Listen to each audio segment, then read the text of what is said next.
In an unassuming inn on an unassuming road, Lucanis della Morte sat with a whetstone in hand, his favourite sword resting across his knees. The monotonous movement of grinding stone against metal soothed him. 7 daggers of various size and shape lay polished and glistening on a rough wool blanket at his feet.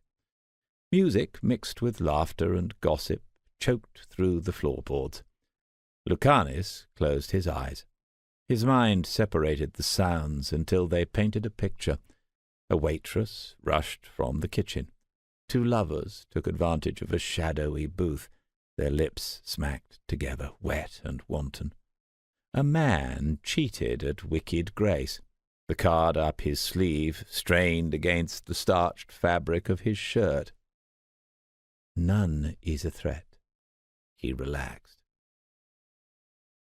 "You're not wearing that, are you?" Ilario asked, while admiring his own reflection. Lucanis glanced down at his ensemble. The jet-leather greatcoat and black-on-black suit might have been conspicuous during the day, but for a night job it was the tactical choice. He compared his outfit to his cousin's high-collared navy and gold tunic.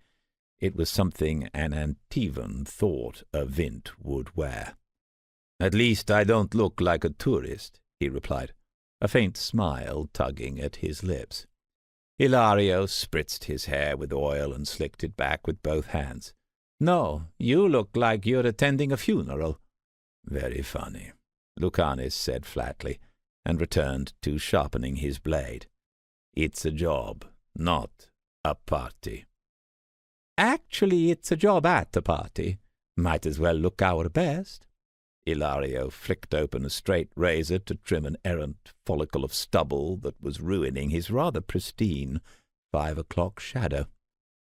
"Any excuse to primp." "Hey, I'm only here because of you," Ilario grumbled.